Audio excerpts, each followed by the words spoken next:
पिछले भाग में हमने देखा कि उस रात जब राइस्टार अपने घर में चैन से सो रहा था, तभी अचानक पूरे गांव में रोने की आवाज गूंजने लगी। आवाज इतनी दर्दनाक थी कि उसकी नींद टूट गई। वो हड़बड़ाकर बाहर आया और सामने जो देखा उसके पैरों तले जमीन खिसक गई। गांव को चारों तरफ से सैकड़ों पुतले घेर कर खड़े थे और उनका अगला निशाना था राइस्टार का घर। ये देखकर राइस्टार का खून सूख गया। वो तुरंत भागकर घर के अंदर दुबक गया। उस रात पूरे गाँव में रोने की आवाज गूंजती रही। डर के मारे राइस्टार पूरी रात सो नहीं पाया। सुबह हुई तो गांव का नजारा और भी खौफनाक था। हर घर का दरवाजा खुला पड़ा था और बाहर बिखरी पड़ी थीं जली हुई लाशें। राइस्टार ये सब देखकर सहम गया। वो भागा भागा काका के घर पहुंचा, लेकिन देखा कि काका भी अपने दरवाजे पर अधमरे हाल में पड़े थे। राइस्टार ने फौरन उन्हें बाइक पर बैठाया और अस्पताल ले गया। इलाज के बाद काका की जान तो बच गई, लेकिन कांपती आवाज में उन्होंने कहा, बेटा, लगता है उस पुतले की आत्मा अब और भी शक्तिशाली हो चुकी है। अगर गांव को बचाना है तो तुम उस तांत्रिक के पास जाओ, बस वही हमारी मदद कर सकता है। शाम होते ही राइस्टार बाइक लेकर तांत्रिक की गुफा पहुंचा। उसने सारी घटना तांत्रिक को सुनाई। तांत्रिक ये सुनकर दंग रह गया और बोला, अगर ये सच है तो आज रात हमें इसका अंत करना ही होगा। रात होने से पहले ही दोनों गांव लौट आए। गांव के बीचों बीच उस पुतले को रखा गया।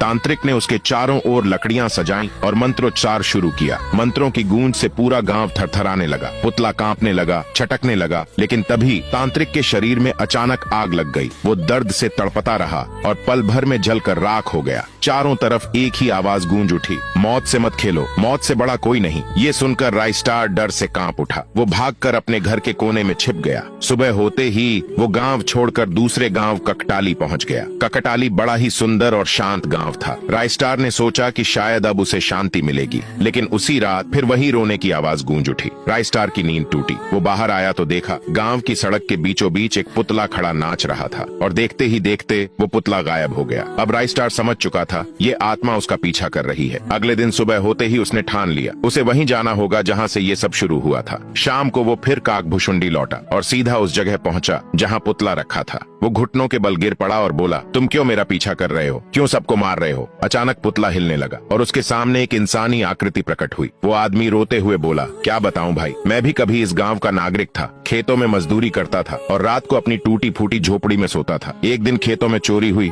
और पूरा इल्जाम मुझ पर लगा दिया गया। खेत के मालिक ने मुझे वहीं जिंदा जला दिया। मेरी आत्मा इस पुतले में बंध गई। उस दिन से मैं अपने बदले की तलाश में भटक रहा हूँ। राइस्टार ने गहरी सांस ली और कहा, भाई, मैं तुम्हारा बदला दिलाऊंगा। सुबह होने से पहले राइस्टार ने उस पुतले को खेत के मालिक के घर के सामने रख दिया। कुछ देर बाद पुतला फिर जलते हुए इंसान में बदल गया। उसने दरवाजा खटखटाया। खेत का मालिक बाहर आया तो जलता हुआ इंसान मंत्र पढ़ने लगा और देखते ही देखते वो आदमी आग में जलकर राख हो गया।